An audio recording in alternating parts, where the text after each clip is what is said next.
Hello, NFT curious listeners. Welcome back. We're diving right into the Dubai emerging tech scene at the Future Blockchain Summit, where we have the pleasure of being an official media partner and having some amazing conversations with global Web3 leaders on gaming, the metaverse, and fashion, plus much more. Here's what's to come.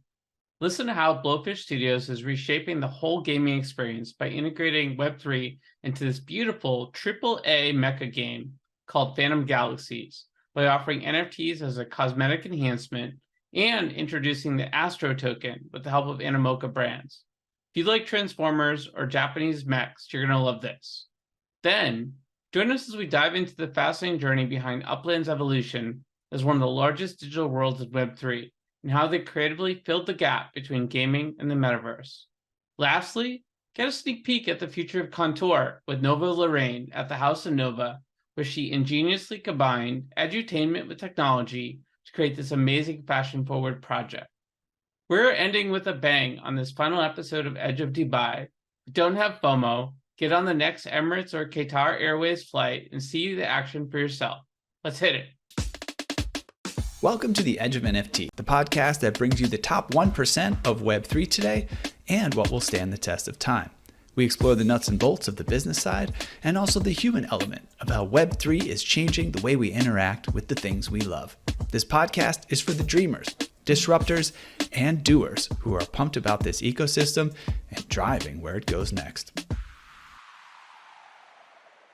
All right, hello everyone. Welcome to the Edge of NFT, live in Dubai at the Future Blockchain Summit. I've run into two gentlemen that I'm really excited to have a conversation with. I don't actually think I've ever met them both in person at the same time in the same place, but that's not surprising because they run Upland, which is one of the largest virtual worlds in Web3. So it's great to meet with Dirk and Idan and have you guys on the show.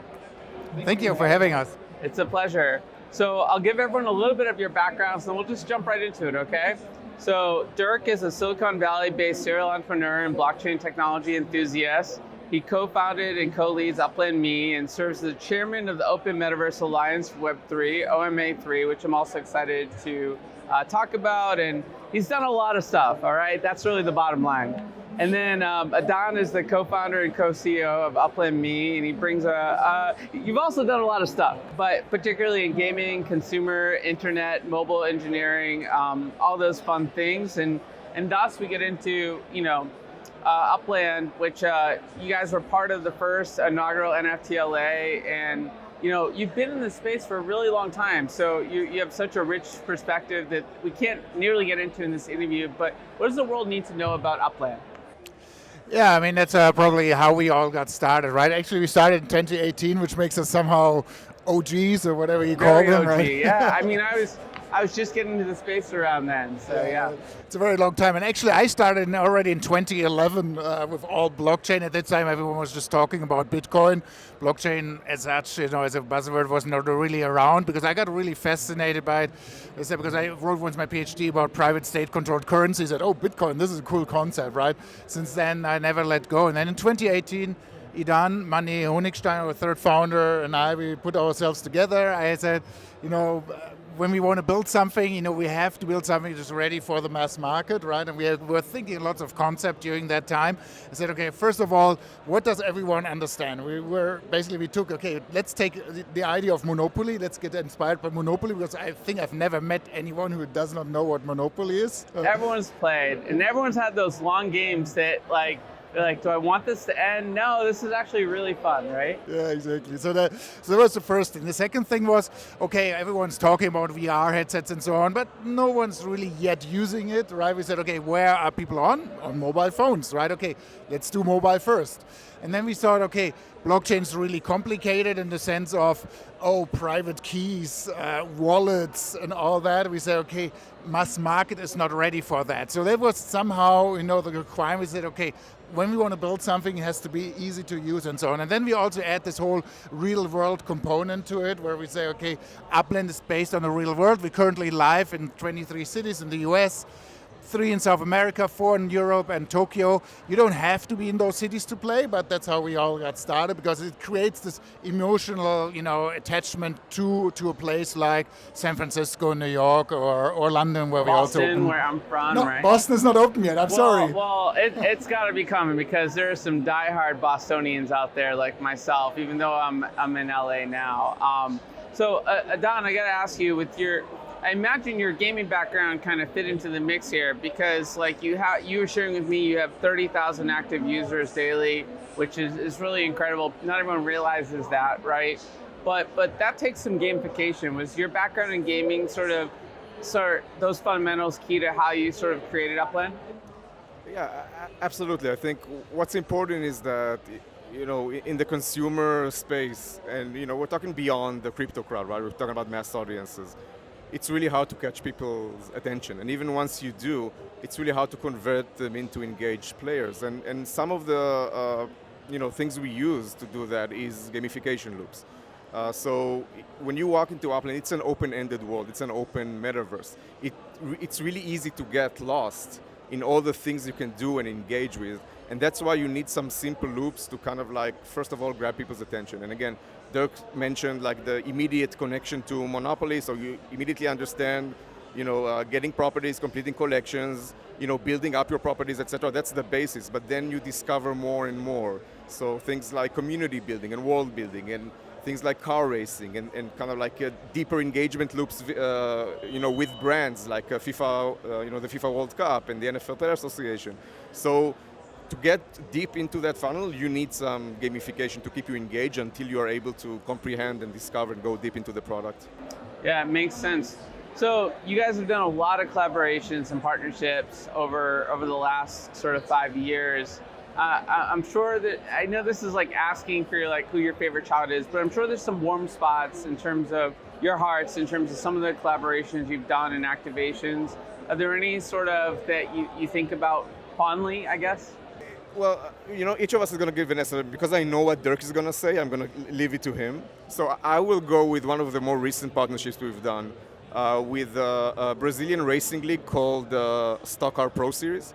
And that's equivalent to the US-based NASCAR, if people are more familiar with that. Very cool. So they take basically Toyota Corollas and Chevy Cruzes, make them into amazing racing machines, and they have an entire league with famous racers. Sort of, for example, Ruben Barrichello is a racer who used to be in Formula One. He races now in Stock Car Pro Series with his son, actually. I think also in the same team. And what really excites me about this partnership is I think it's one of the first partnerships that basically covered the entire vertical of our offering inside of Upland. So everything from collectible cars, where you can actually race them, but not just race them, you can actually race them on the real racetrack. So we have the Interlagos racetrack in Sao Paulo, which is an iconic racetrack. You can go with your Stock Car Pro car and race it there. All the way to spotlights from the races. So video moments as NFTs you can kind of engage with and win and collect in the races. There's an e-commerce component too, right, with digital collectibles and physical merchandise, correct? Absolutely. It's the driver wearables, it's their helmets. These wearables can be worn inside of cafes in Upland as actual wearables. So everything is tied together, and there's a gamification, there's collection, and this is really exciting. The community is really excited about it, and I think these brand partnerships, they just magnify the offering, right, and make it kind of more approachable, more palatable, and also it attracts also the fans of that brand to come into Upland, to explore, to kind of get into Web3 metaverses, etc. Makes sense, Dirk. Does another one come to mind? Yeah, absolutely, and it's probably Idan suspected I would say FIFA, because I'm such a big football fan. I mean soccer, right? So football, not the American football. Well, Got it. We also do the NFL Player Association, so we do also American football. Cool. I was so super excited, being originally from Europe, with having the goals of Messi at the last World Cup when you scored it. I know if you watched the final, it was just amazing. Of course, it was amazing. Final ever, right? So, and you can get this as an NFT in Upland, but so that's one, with the big brands. But we also have to mention, we have also what we call the Upland Developer Network. We have a third-party developer platform where actually, any developer can put, their own apps on top of Upland. And also here, our community has started to develop apps there, right? So I also love that, how they actually engage with the existing content, because they understand Upland very well, and they created apps like Uplandia or Upland Kingdoms. These are really interesting apps. That co-creation with the community is such a meaningful experience, right? To see their passion come out and use these tools that you guys have put all this time and energy into. It makes a lot of sense. So, I thought it was pretty interesting when I found out that after all this time, you've chosen to sort of launch Sparklet, right, which is a token component to Upland. And, we talk about it on the show a lot, not going token first too early, building real community. I have to assume there's a lot of thought that's gone into this process to sort of decide to do this now. What inspired Sparklet and what's it all about? Maybe just start and Idan can take over. So first of all, what it is, right? Sparklet is actually a derivative of what we currently have been doing for 2 years. We have a token in Upland which is called Spark, right? So maybe I'll just step back. We have actually 2 tokens Upland. One is called Apex, which is a fixed exchange rate. You buy for $1, you get 1,000 Apex, and then you purchase virtual assets in Upland, like virtual properties or the cars, which Idan mentioned, is basically a medium of exchange. And the second token which we have is called Spark. And the Spark is like what we call a resource token. And the idea is that when you want to build something in Upland or want to manufacture something, right, you have to stake Spark. The more you stake, the faster you build, right? So that's the high-level idea of that token. We launched that token already 2 years ago. And we were able to collect off a lot of data, right? How people are using it, how much they're staking it, and so on. How much they contribute, because you can also contribute, your Spark to other buildings and all that stuff. So we learned a lot, right? So we took that knowledge, right, and then in combination with the latest Ripple ruling, which has happened in the US, right, we saw really an opportunity also now for our community, right, to provide them, because you cannot trade Spark within Upland, but to give them the opportunity to trade it, but outside of Upland. But we're doing this by bridging Spark out of Upland onto Ethereum, and then it's called Sparklet. Why it's Sparklet? Because we divided by 1,000. But currently, we sold Spark for $460. You don't need one Spark to build a lot, right? So it's more the smaller amounts. However, we divided by 1,000. That's why it's called Sparklet. Yeah, it makes a lot of sense. If you want to elaborate, Idan, that's fine. But I am curious, as you elaborate, sort of, what you hope sort of happens as a result of this sort of external economy. I talked about the token as if it's new, and thanks for clarifying that. But essentially, this is a major step in terms of expanding sort of the token economy, right? Yeah. So there are a couple of reasons why we want to do this. And by the way, this is together with the community. We just we published the white paper proposal about 2 weeks ago, and then gave the community the opportunity to make comments. And then we had a vote in Upland, and this white paper got approved by a majority of 87.3% of voters. So first of all, the first job for us to do was to seek the approval of the community. But the reasons we want to do it is, first of all, we want to give the players the ability to trade Spark. Up until now, like Dirk said, it was not tradable. And again, in a way that maintains regulatory compliance for us in the US, this was one option, one opportunity to do that. But maybe, I don't want to say more importantly, but equally as important, is, as you know, the Web3 industry currently is going through some kind of like a bear market. And one way for projects to actually resume growth and have growth is that visibility that can be obtained by having these tradable tokens on exchanges.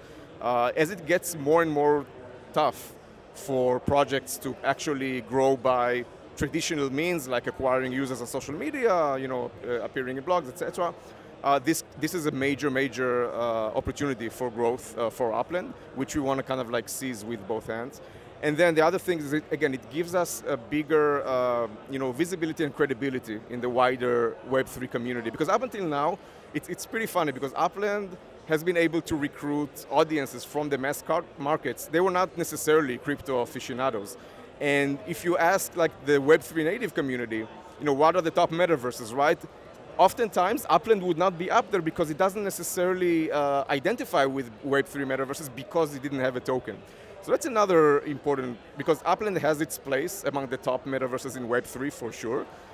And then having that token traded in reputable exchanges creates that visibility and credibility also internally in the Web3 community. Is there a gaming integration component here where you're able to integrate Upland with more outside games? Is that possible as now? Yeah, I'll take it, absolutely. So Upland, and this is something we've thought about from day one, right? How to build a completely open metaverse, even before it got kind of like branded that way. And as of today, Upland is completely open for anybody to connect with their offerings to kind of like the Upland economy, the user base, the identity system, the land system, the NFT creation system. So everything is open. You can actually come to Upland, you can recreate it, like the entire, entire neighborhoods, entire cities outside of Upland in a completely different game, and connect to and allow Uplanders to play your game, and it seems like it's Upland, right? We actually encourage that. We encourage people to do that and expand Upland beyond what it is currently. We look at Upland as a layer one platform, and you can come up with any offers that you have as a developer, as an entrepreneur, expand, add value, add new types of things. It could be games, it could be services, it could be anything you can imagine. And this was super important for us. So in that process, you can also make use of Spark and integrate that into your offering as well. So it's not just the Apex and the economy and the land, it's also the resources of the players that they can utilize in your offering. Very cool. Well, we love to cover things at the edge of Web3, and this is certainly one of them, so that's really excited. But you mentioned sort of something that I wanted to go into with you a little bit more, Dirk. I mean, you guys have been really open and sort of partnering with all the different metaverse platforms in this sort of OMA3 Metaverse Council. For those that don't know about the council, how long has it been around, and what are some of the key initiatives you're doing there to sort of support sort of the next wave and sort of removing some of the friction that we've all have seen sort of going on in the metaverse experience over the last wave? Yeah, so roughly 1.5 years ago, right, or a little bit more, right, I saw, I was at a conference, NFT NYC, right, or another big one, right, and I saw, all these projects. I said, they're all working somehow in their silo. I mean, we're Web3, it's supposed to be open, right? And exactly, and then we don't want to repeat this whole idea of having a walled garden and just getting all the users. And the true value of Web3 is, that the user's at the center of everything. He's in control of his assets, of his data, right? And how can we actually make this, vision of some kind of a reality? And you can only do that if you really start working together. So then I actually invited together with Baptiste from Space. We said, okay, at the next conference, why don't we invite all the big guys or OGs in the space together in one room? We have a picture of that. Everyone was there, right? Nice. So it's really, like Animoca brand, Sandbox, Stepper Labs, Decentraland. So we're all in one room together. I said, hey guys, we have to work together. We have to get this started, right? And that was actually the birth hour of OMA3, which stands for Open Metaverse Alliance for Web3. And of course, then you had to do some administrative stuff. It's actually right now, it's an association in Switzerland, in Zug, right, where we started. And now anyone can go and join OMA3. And the vision or the mission of OMA3 is really to drive forward interoperability, right, between the different metaverses. In OMA3, we have several worker groups. Like one is called the Asset Transfer Group, one is called the NFT Working Group, where we're working on standards and royalties and all that stuff. Or one is called the Portaling Group, right? So in Portaling, just saw a demo, people are really developing things. So you were actually in one world, and then you should see a circle, and you could look through into the other world, which is so cool, right? So you actually can move that. So it's important. And we are then governed by a board. So I'm currently chairman of the board, and we have, Robbie Young of Animoca, the CEO of Animoca, is in there. Lazaro, Baptiste. There's a few people in there where we, try to bring things forward. I can imagine at some point in the future that these board meetings are simulcast in every metaverse. Oh yeah. That could be fun. So, are you guys taking policy positions on sort of things like what Meta is doing, and sort of? I'm sure that's come up in conversation at least a little bit, right? Yeah, so first of all, I mean, we don't have all the details what they're doing. Of course, they're quite secretive, right? It's a little bit opposite of yeah, open. even though I talk to them, right, but they always share only what's public anyway, so I don't have any science additional knowledge. But the idea is also that OMA 3 doesn't all work in a vacuum, right? There's also other standards organization or committee. The most prominent is the MSF, Metaverse Standards Foundation, which is a loosely coupled, also forum where people are together. We have a liaison agreement with them, right? And, we are active in there as well. However, we always represent them Web3, we represent the blockchain-related stuff, true ownership and all that. That's coming with us. Makes sense. So Idan, we're in sort of the heart of the MENA region. It's bustling here. There's some background noise during this interview. It's very active and lively. A lot of building going on in this region, but also a lot of people gathering here. I'm curious, why did you guys decide to come together to this region? What is this region's significance in terms of the development of your ecosystem? I think again, we live in a world where our industry is a baby and it's evolving. And during that evolution, there are a couple of very hot, significant hotspots in the world. And I think Dubai is one of those hotspots. They've been investing a lot in growing the ecosystems. They actually work to create regulation that works with companies. And this is such a big contrast to what we are experiencing as a US company, for example, right? Where we feel like we have to work very, very hard to even understand the regulation, even so that most of it doesn't exist, right? Yeah, I heard from someone on the show that there's a 1,300-page guide, but they're like, thank you for putting a guide together so we can at least know what the rules are and then we can follow them, right? We don't have that luxury in the US right now. We are, both of us are in the US. We're a US company, we love the US. We are very much, it's very heartbreaking to see because we feel that the US is missing an opportunity to take leadership position in the industry. But we're not giving up. We think that at the end of the day...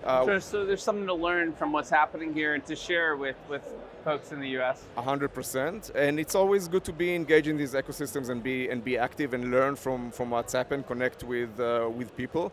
And at the end of the day, we're going to take it back to the US and apply it. And hopefully we even...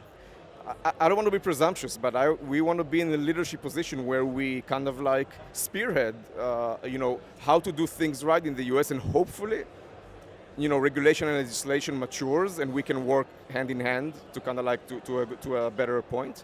But definitely, we can take examples from places like Dubai, Hong Kong, Singapore, throughout the world, where they are actually treating Web3 as an opportunity and not as necessarily a liability. And don't get me wrong, by the way, we need regulation. This thing needs to be able to tackle all the problematic aspect of an unregulated space. But again, I think if the US took a more proactive approach for regulation, taking examples maybe from places like Dubai and Hong Kong, I think we'll have an easier time, and then the US can capitalize on this huge industry that's going to emerge. Makes sense. Dirk, is OMA 3 sort of thinking about, coming up with some policy recommendations for different countries, and particularly countries like the US that don't have that playbook defined yet? Well, to be honest, right now we're not, because this is still a very, grassroots organization. There's a lot to unpack there. Yeah, it's a lot, right? So, and of course, are we going to develop standards, or at least suggest standards, right, and something like that, right? But policy lobbying is not really, maybe in the future we'll never exclude it, but at the moment it's really, we're just trying to make this interoperability, a fact. Well, you guys have plenty going on. Excited to have a chance to sit down with both of you in one place, IRL. Where can folks go that want to sort of stay in touch, learn more about what Upland's up to in OMA 3? Yeah, absolutely. So, of course, for Upland, you go to Upland's website, upland.me, which stands for Metaverse, by the way. We found that URL in 2018 already, before all the Metaverse hype. So, upland.me. Then you follow us on Twitter, Upland, or an X, Upland.me, obviously, right, on all the other social platforms. Personally, you can follow me on Twitter, Dirk, Lueth, and Idan, you're Idan. No, and just also, we're on the App Store. So we are one of the few Web3 projects that is fully on the App Store, both Apple iTunes and Google Play Store. So just look it up, download it, really easy to get started. And myself, at Idan on X. And OMA3 is OMA3.org. That's where you can sign up and join it, right? We have a different tiered memberships. So when you're, for instance, an educational institution, it's a little bit cheaper, right? But when you're a big corporate, right, you have to pay a little bit more. But of course, we live from those fees in order to support, the operations in OMA3. Great. Thanks, gentlemen, for hanging out today. All right. Thank you for having us. Thanks. Thanks to Future Blockchain Summit for bringing us all together. Hi, everyone. This is Josh Krieger, co-host of Edge of NFT, live again at the Future Blockchain Summit in Dubai. I'm hanging out with some really cool folks, including the one and only Chris Bowden from Blowfish Studios. He's the global marketing director, and they're up to some cool stuff we're going to talk about a little bit. Great to have you on the show, Chris. Thanks for having me, Josh. Yeah, so auspiciously located on your shirt for our audio only listeners is your newest project, Phantom Galaxies, which I think is sort of what brings you here, right? Yeah, absolutely. So Phantom Galaxies is an online multiplayer shooter, like an action ARPG based in the mecha genre. So if you've ever been into Transformers or Macross or anything to do with mechs, it's very much that kind of vibe, right? You're in space, flying around. You could transform from like a mech form into like a spaceship. So that kind of sci-fi kind of vibe is what we offer with Phantom Galaxies. Cool. Yeah, I played a little bit, and it's a lot of fun. So let's just sort of rewind a little bit, and then we'll kind of go into it in more detail. What is Blowfish Studios like? What are you guys all about? What's some of your sort of history? Yeah, Blowfish Studios is really cool. So as a studio, we've been around for 12 years, originally making AAA Web2 games. And then a few years ago, Animoca Brands acquired us and asked us to start developing Web3 games. And so the really cool thing that kind of makes Blowfish unique is we've retained all that amazing Web2 talent who are making these fantastic Web2 games. And we're now making a AAA quality Web3 product in Phantom Galaxies, which is, in my opinion, the best looking and best feeling and highest quality Web3 game in the space. Absolutely. So, I think that says a lot about the pedigree of the studio that Animoca decided to acquire you all. They have a lot of opportunities in the space to collaborate with different folks. And, I found it really interesting. One of our earliest shows was with Yat Su, the chairman of Animoca Brands. And not a lot of people know the gritty history of what Animoca has done in the gaming industry. At one point, they had some of the top mobile games in the world on the Apple Store, and then they were just taken off the store completely. Did you know that? I did, yes. Yeah. Because their beginning started in Australia as well, so we've obviously got a bit of history.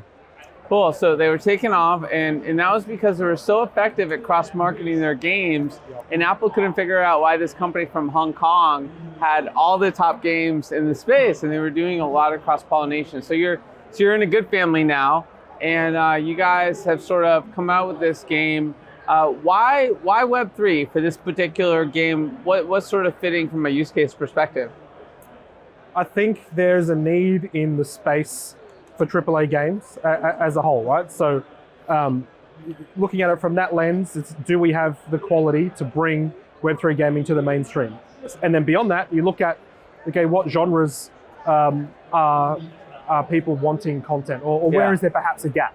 Yeah. And the mecha genre isn't the most popular genre in the West in terms of available products. I think it's popular in terms of everyone has a love for the mecha genre. It's got a bit of a So for those of you at home, just kind of think Transformers. Big Transformers, right? Yeah, I think mecha is like the Japanese word for mech, I suppose. So, Japan, there's a lot of IP focused on mecha, not so much in the West. So we identified that.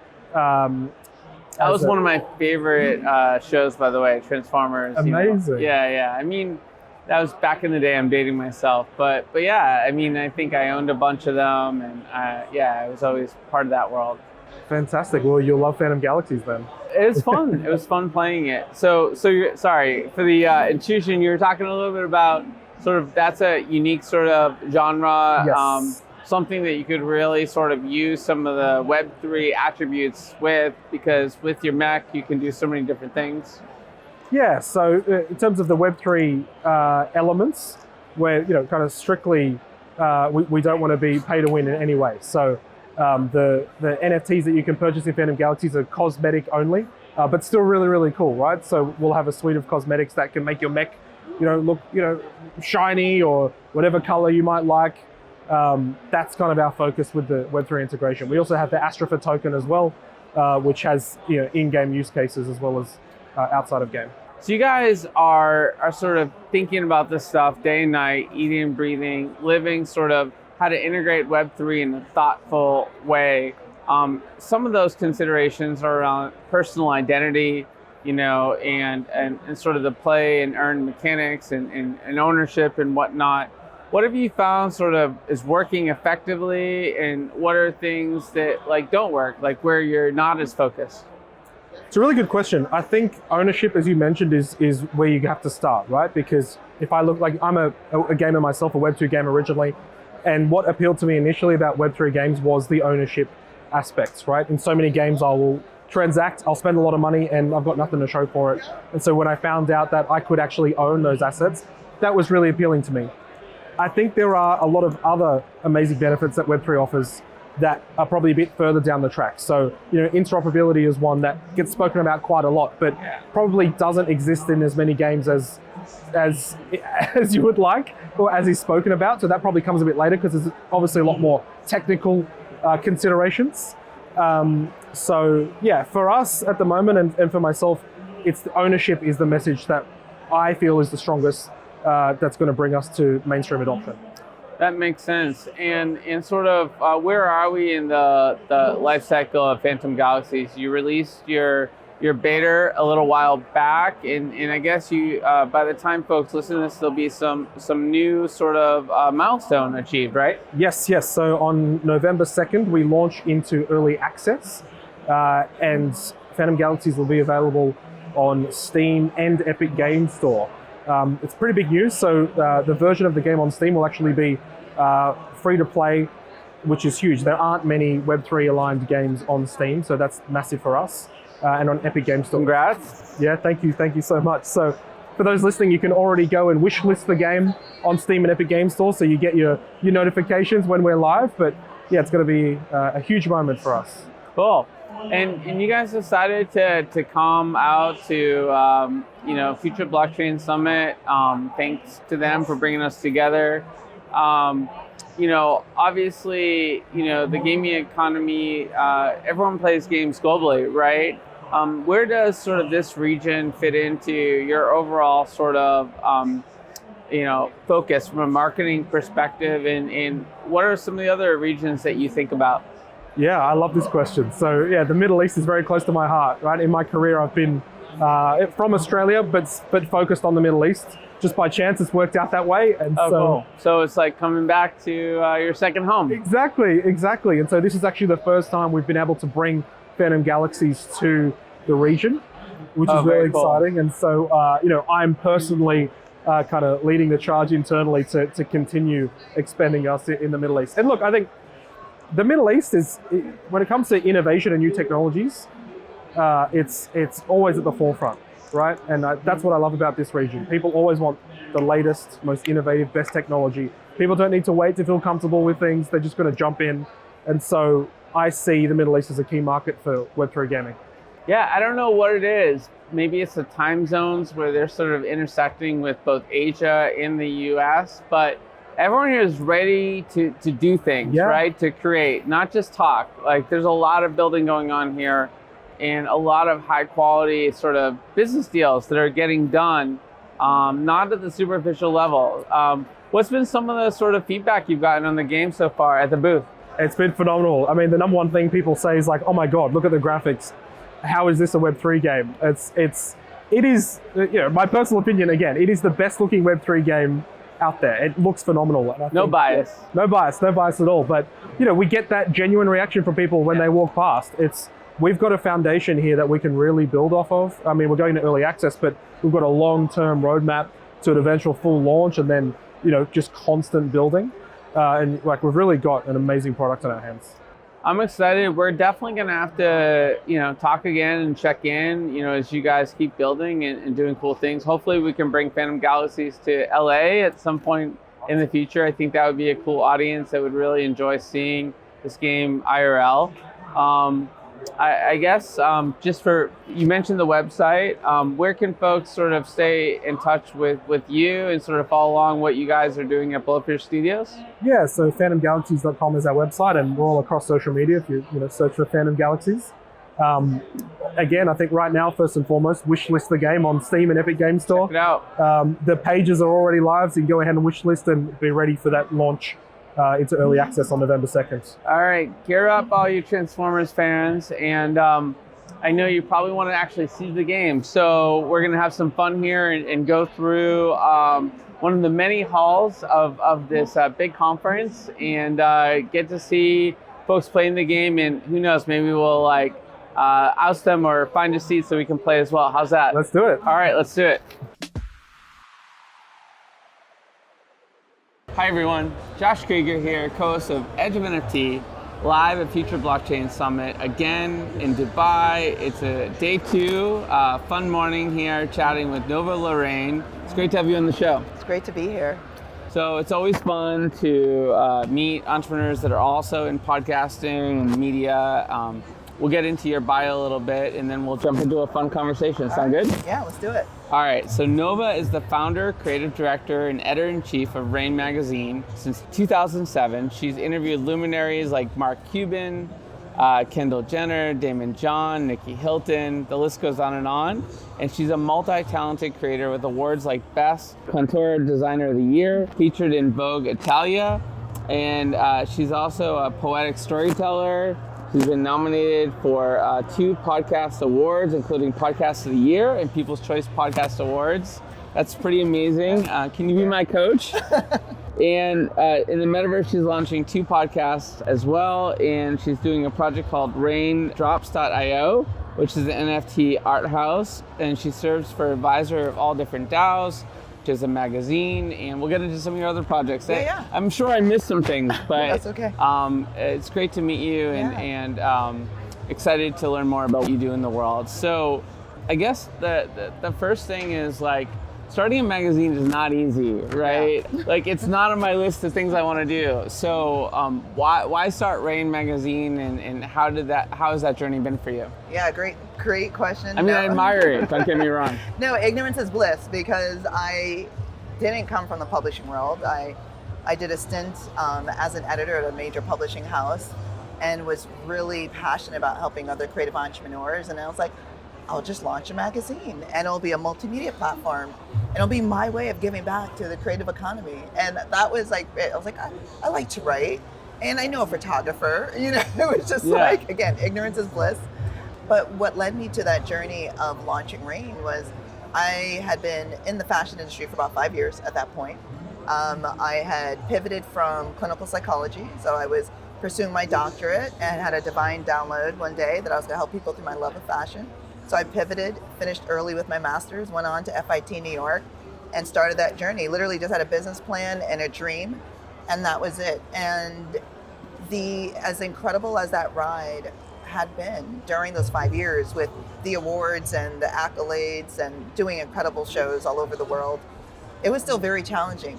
And being a creative and an entrepreneur. I can only imagine. I mean, I do a weekly podcast and it's a lot of work. Yeah, absolutely. And I said, well, there were many days where I was like, why am I doing this? And I wanted to give up. And it was always that bigger why that kept me going. And I knew I wanted to inspire others. And so I said, well, if I'm thinking about giving up, think about how many people actually have given up and what can I do to help others continue with their dreams. And that's how Rain was born.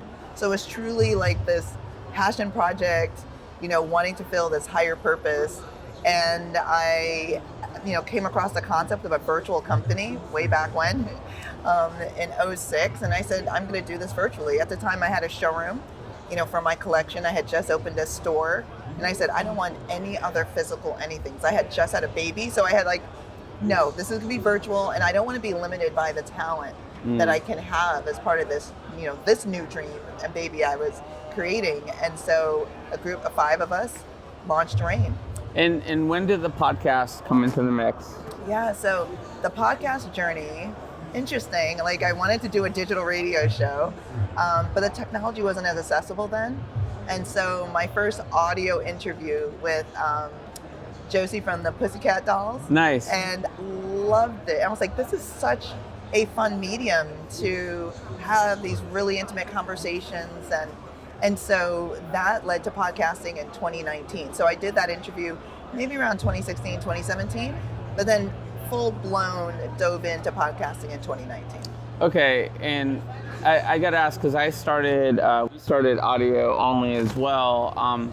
Was there a moment where you decided to incorporate video, or did you do video right off the jump? I've learned that our audience really enjoys video. We have a lot of audio listeners, but we have over 40,000 subscribers on video now, and that's just in the last year. So it really surprised me in terms of the interest in sort of consuming, interview content via video. But I guess it makes sense intuitively as I think about it more. It just wasn't sort of something I expected at the time. Yeah, I agree. I mean, podcasting is audio, right? So when you think of why you go to that medium, it's individuals that are cooking dinner, driving to work, they're running, they're doing other things. Well, you don't want to watch a video while you're cooking, or hopefully not while you're driving, right? But yet it's really increasing in demand. When did you do video? So for me, my podcasts have been audio only, but I recently made a decision to incorporate video. Yeah. So my AI for Creatives podcast will incorporate video, and then I have a new one that I'm launching that will be video as well. I guess that makes sense. I mean, you're into fashion. People get to see your awesome looks that you rock, right? Yes. And I will tell you, you'll be really surprised how many people listen to your video. So I think that makes sense. And, I agree. And I started discovering new shows via video now too. So. But I also appreciate that you've been a purist in the audio format, because I felt like we were the outlier for a while. So we're rocking that format together. Yes. So I guess what's behind Raindrops? Tell us more about that project as well. Yeah, so my journey in Web3 started in 2013. So through Rain, which covers the future of fashion, culture, and technology, I discovered Bitcoin.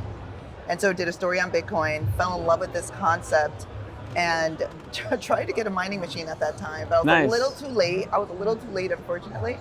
You got to check the warranties and the fine print. I have so many. I thought about it so many times, and then I dig into it. Then I realize the chances that I don't get my money back are very high. Yeah, this was when the bigger companies dove in, and there was just nothing available at the time. And so, by 2017, I started doing research again and came across Ethereum, and decided to invest in Ethereum. And 2020, I just dove in full time, Web3, crypto, started day trading, reading every white paper I can get my hands on, which is the business plan of these new startup companies. And that's when I realized that we were on this paradigm shift, and that this technology, amongst others, are going to disrupt everything we know. And so on that journey of starting to educate now about crypto, Web3, NFTs, it really fascinated me, the concept of tokenization. And so beyond just talking about it and teaching around it, I wanted to, as a creator and as a designer, as a storyteller, I wanted to play with the toys and the tech too. Absolutely. So I launched an NFT project, and my vision was to continue to launch these really impactful stories as digital assets, and art as digital assets. So how does that work? How do you make a story into a digital asset? Is it with a video and a multimedia NFT? So I illustrated my characters. Okay. And then the characters were minted as NFTs. Cool. And so as you collect the character, you learn more about the story. How many different characters? I have about 5 main characters. Okay. But the one that I started with, and the character is not human. So she's an alien. So I started with her and a few supporting characters. Well, we are kind of all aliens from one perspective or another, right? Yes, absolutely. Cool. That's great. And where are you going with that project at this point? I mean, obviously the market's changed quite a lot. The market really changed. So as timing was horrible, so I released this concept back in March of 2021, right when the market started dipping. But what allowed me to do going through that process is realize that so many people needed to be educated on how to even mint an NFT. What is an NFT? What is the value of collecting digital assets beyond just speculation? What can you do with them?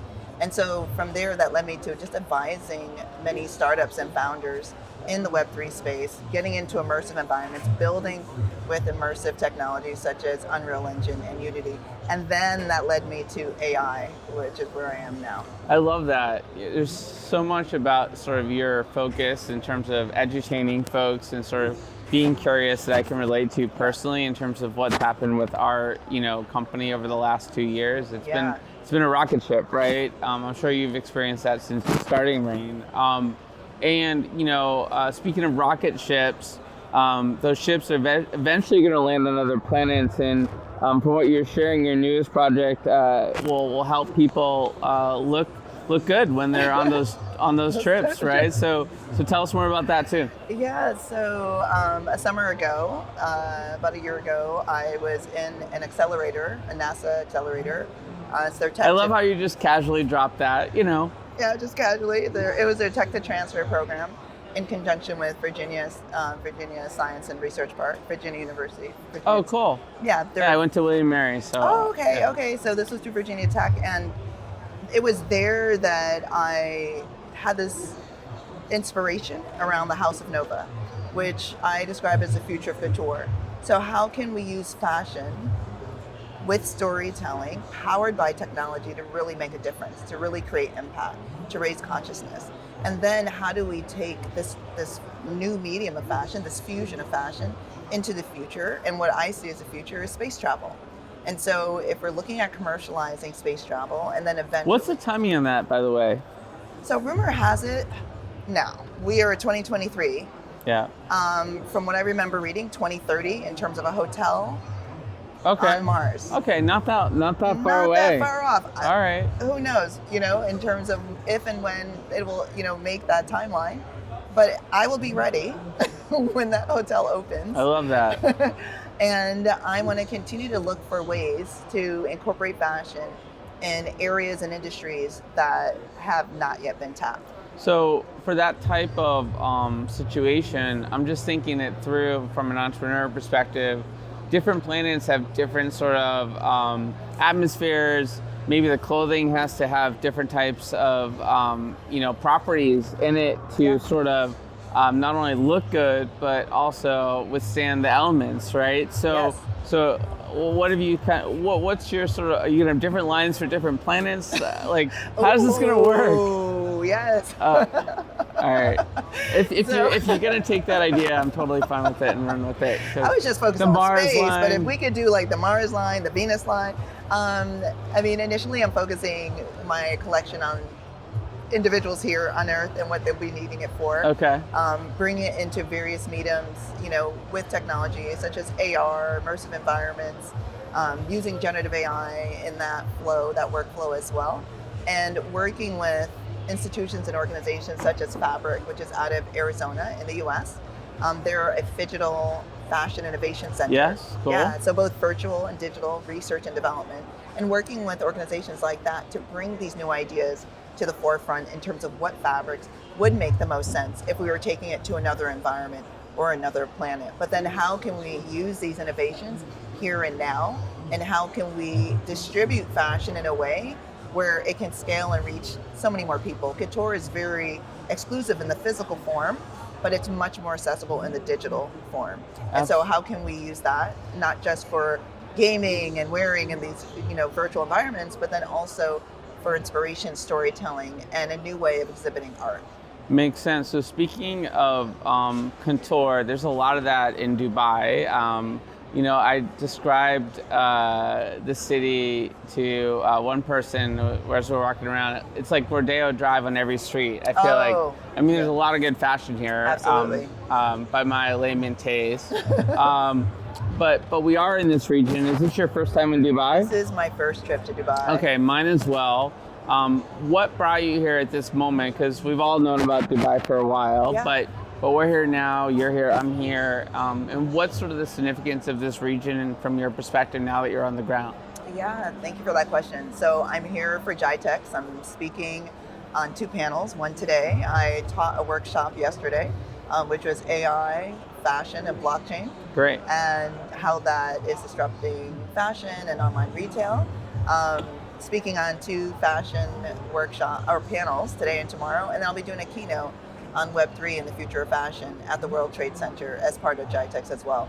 Wow, so they have you booked. They solid. have me booked. That's great. Yes, and then now, so like being here and touching down, it's been a fascinating experience so far. I've only been here for a few days, but to see the feats that have been accomplished from an architectural standpoint, to see the energy around innovation and entrepreneurship and networking and connecting has been exceptionally inspiring. Yeah. And so if you're in the space of futurism and you are a creator, a builder, a founder, or someone that's looking for that next project, that next gem, this is a great region for that. Yeah, I definitely agree. I encourage everyone listening to figure out a way to put Dubai on your sort of calendar and get over here sooner than later. A lot of exciting stuff going on. Yeah. Very grateful to Future Blockchain Summit for bringing you here, bringing me here, bringing us together. Yes. It's been a lot of fun chatting with you. Absolutely. Where do people go to sort of download all this information about everything you're up to?